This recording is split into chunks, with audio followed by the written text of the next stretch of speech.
But it's got this. It's amazing. Like when I was doing my research, all the weird, bizarre stories you hear in the history of the Catholic Church. Hmm. Excuse me. An organization that should be like morally above everyone else. Hmm. Like they should be showing true, moral leadership. And you run across these stories about popes fathering children, Hmm. um, about rebellions against the church. And it's insane.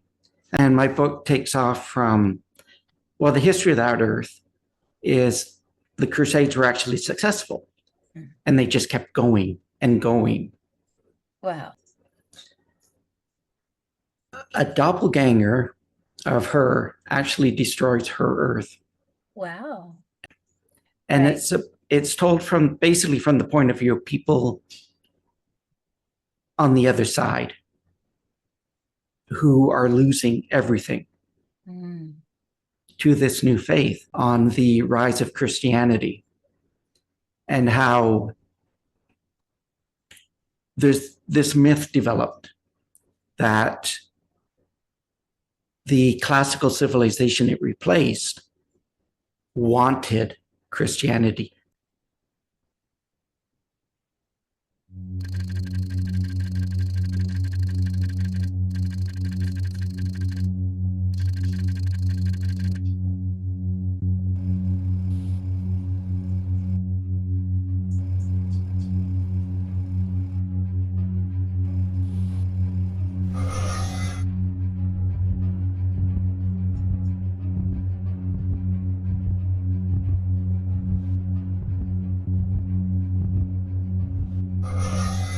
Come with me through this doorway, and I'll show you all the Earths, in all the universes, in all creation.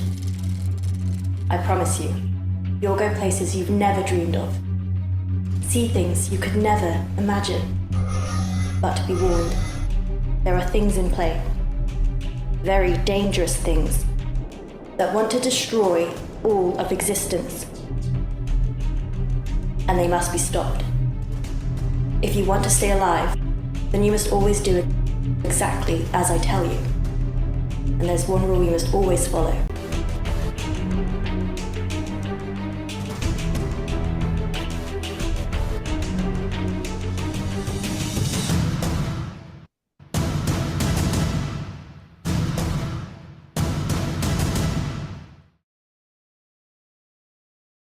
We're going to talk to E. Thomas Canton about his new book, Eternity's Shadow.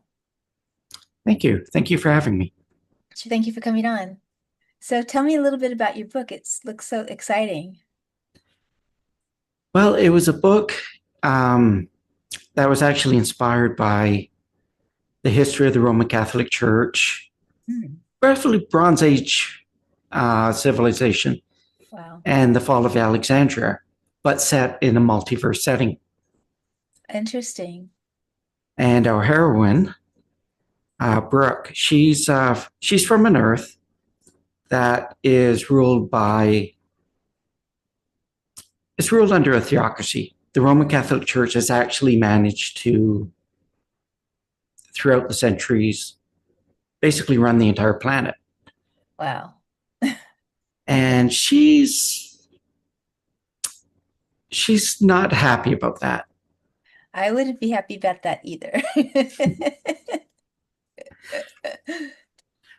But it's got this. It's amazing. Like when I was doing my research, all the weird, bizarre stories you hear in the history of the Catholic Church. Hmm. Excuse me. An organization that should be like morally above everyone else. Hmm. Like they should be showing true, moral leadership. And you run across these stories about popes fathering children, about rebellions against the church, where they actually break into prisons, release a lot of prisoners. They break into other places, kill the inquisitors. Wow. And it's insane.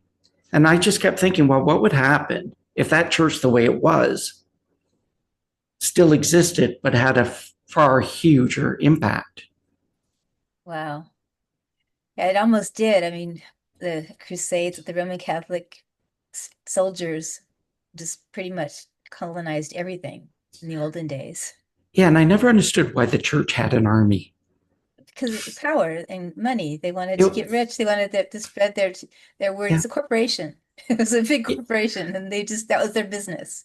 Actually, Yeah, it was well, everybody's business in those days. Everybody did it, but they did it Yeah. in the most massive way. They did. And my book takes off from, well, the history of that earth is the Crusades were actually successful. And they just kept going and going. Wow. Wow. But the story actually takes place in what would be Toronto in that universe. And Brooke, develops this way of traveling from one earth to another. Oh, wow. And this, of course, puts the church on notice that they're suddenly going to have all these influences that they don't want. Mm-hmm.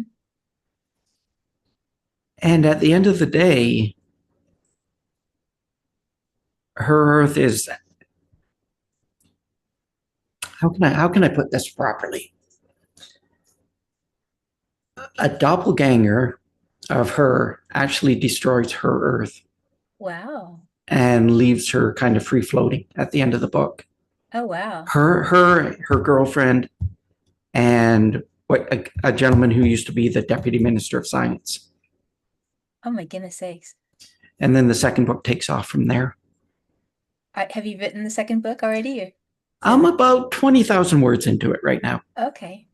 That's so interesting. How fun. So there are all these different multiverses, parallel universes that you can explore with the same problem happening that you can fix and everything. Yeah, the entire theme of, there's going to be 3 books in total, is how these supposed religions of peace develop and they end up causing all this horrible bloodshed and destruction when that's not what any of them are supposed to be about. And Right. it's told basically from the point of view of people on the other side who are losing everything to this new faith.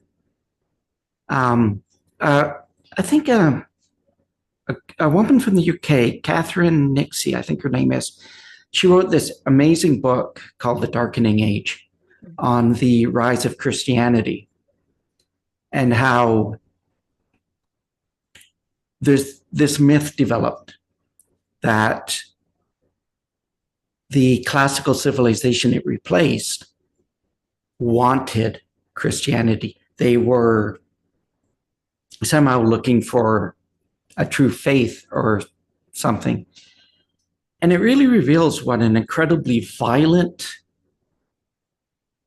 time it was. Mm-hmm. And this violence was perpetrated, not entirely, I mean, we've got to be fair, but mainly on the part of Christian monks. Yeah, they're in charge, and so they wanted to expand their business, basically. Yeah. And the way she describes the destruction of certain classical temples, it's just, it just seems like a cultural loss for the whole world. Oh, goodness. That's crazy. Well, how about if we look at the trailer that you made? Okay. Okay, Tyler, want to run the trailer?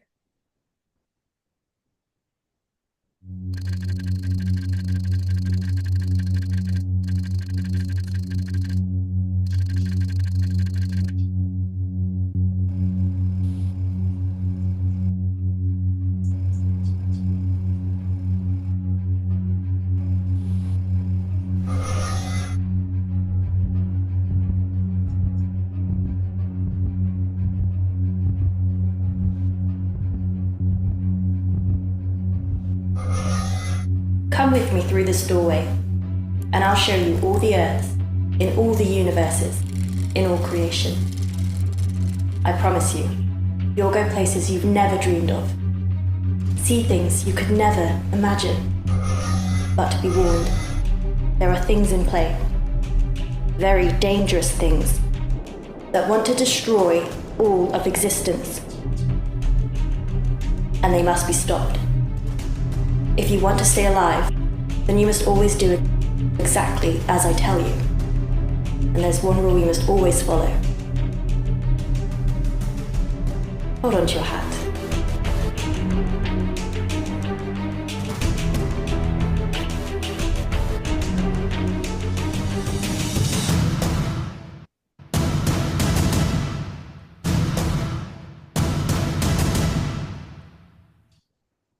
That's so cool. I want to Thank see you. the movie. So how did you make the trailer? Oh, that was done. A friend of mine and I rented the small studio space, and it was all done on green screen. Oh, wow. The actress, Maisie Gee, she's amazing. Mhm. And she was actually on an episode of Doctor Who, which I Neat. love that. I do too. I love Doctor Who. Yeah, it's like I know somebody who was on it. It's great. And the visuals I did in Blender, After Effects. Wonderful.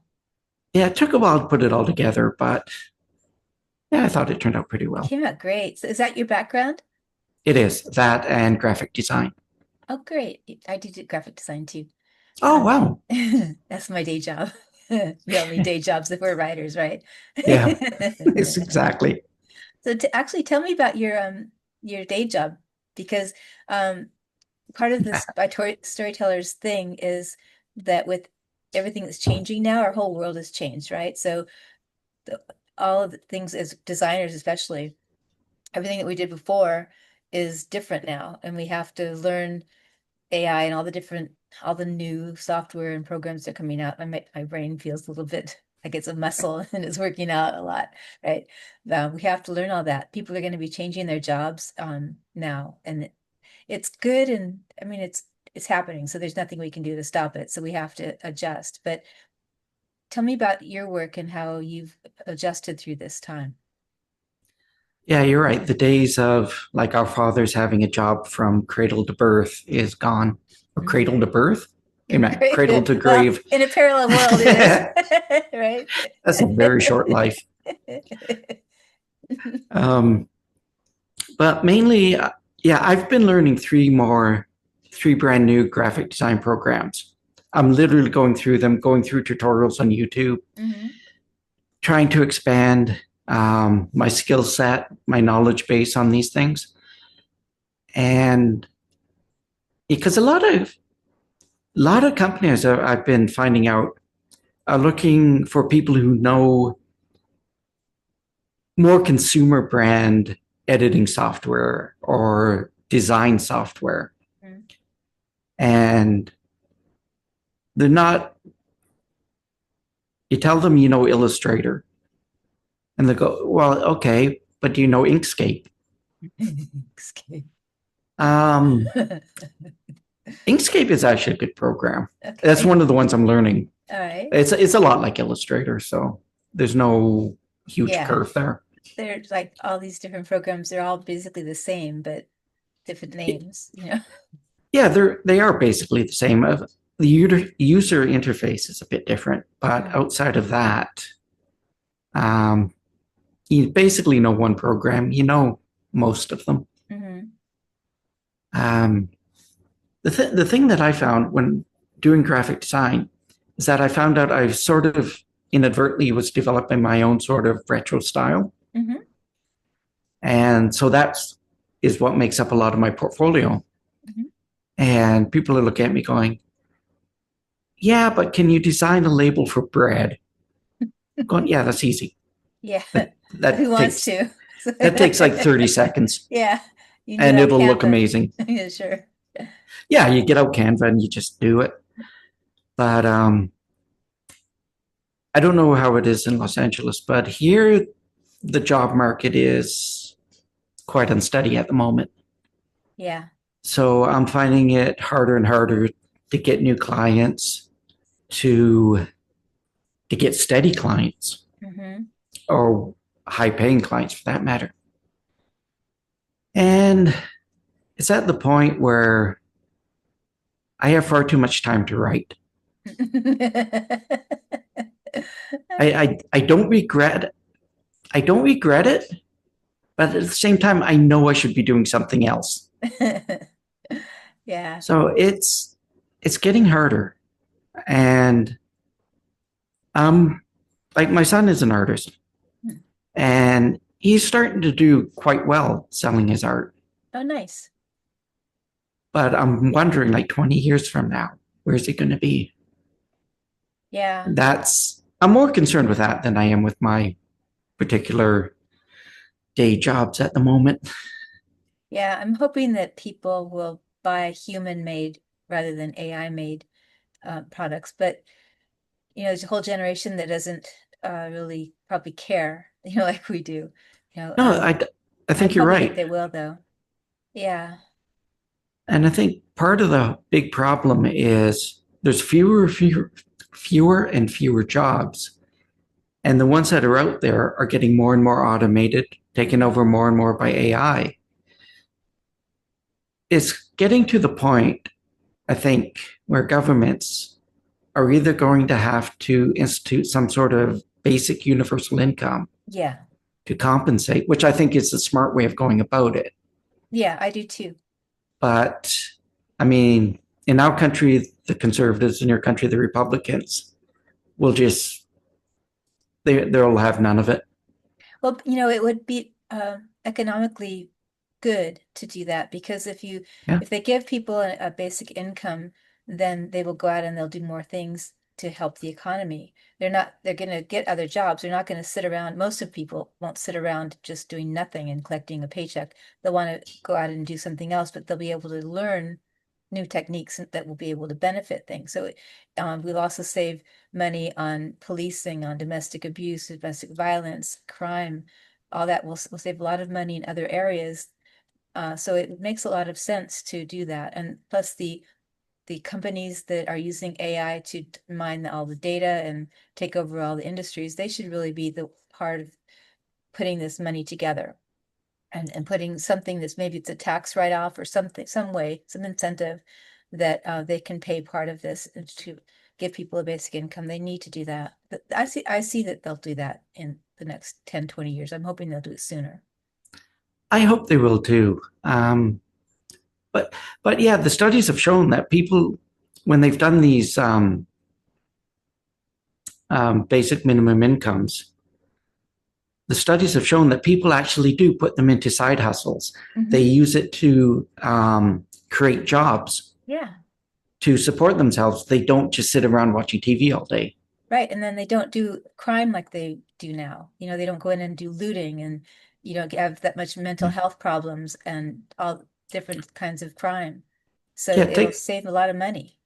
It takes the stress out of day-to-day life for a lot of people. Yeah.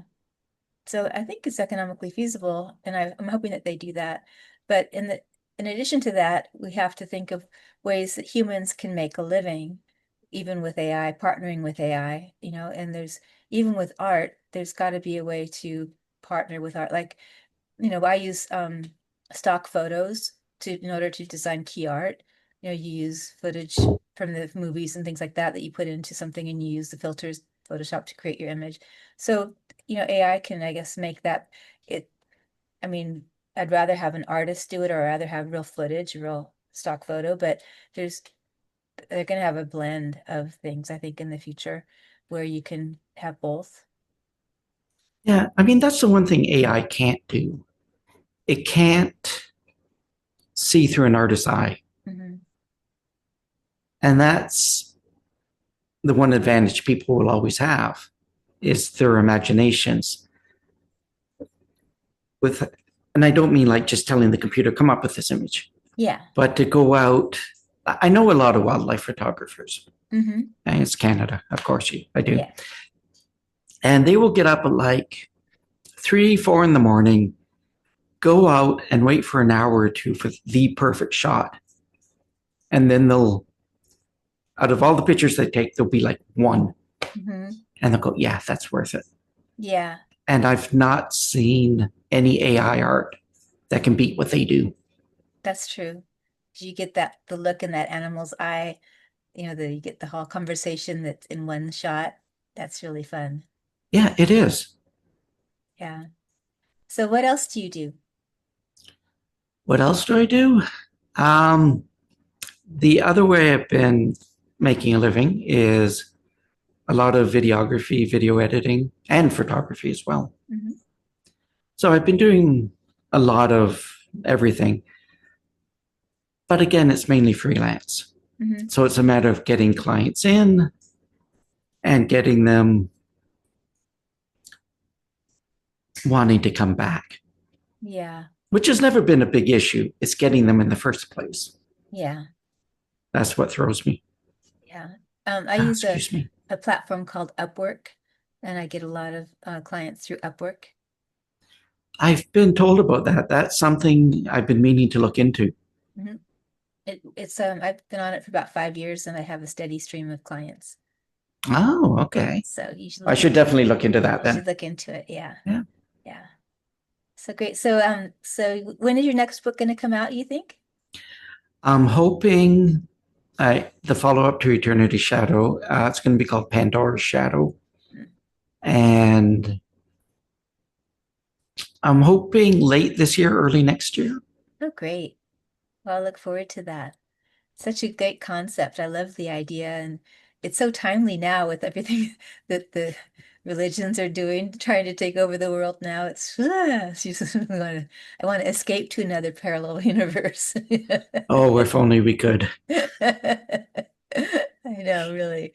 It's crazy that people want to control each other so much. It's just ridiculous. Yeah, I never understood. See, that's one of the other reasons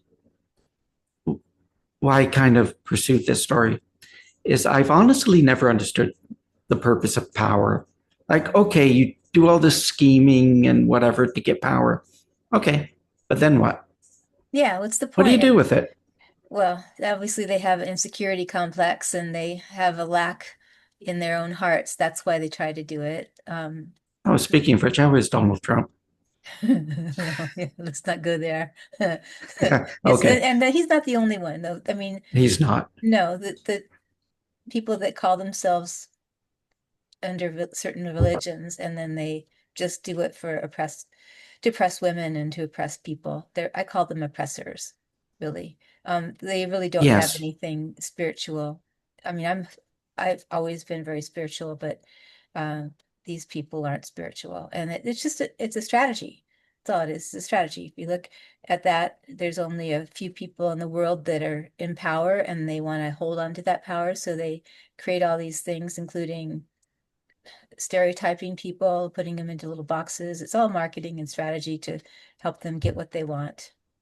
So that's why another reason why I started this, because I feel like what can we do as individuals to better our lives? Because the corporations and the governments and whatnot, I mean, they might do some things to help, but not really. Really, we have to rely on each other and ourselves. And that's why I thought if we connect with each other, help lift each other up, get some of our lesser known works out there so that we can support each other. That's how we can change our world one person at a time, by being kind to just in our little circles. yeah, I love that. That is a really good philosophy. That's what I'm trying to do. So one person at a time. So guys, go out and buy his book. Please, yes. Well, it's wonderful chatting with you. I look forward to reading your next book, and I hope you'll stay in touch. Well, thank you. And thanks again for having me. It's been wonderful talking to you. Thank you. I enjoyed it too. Okay. All right. Thank you. So I'll talk to you later, Tom. Okay. All right. I look forward to it. Thanks, guys. All right. Love Okay. you. Bye. Bye-bye.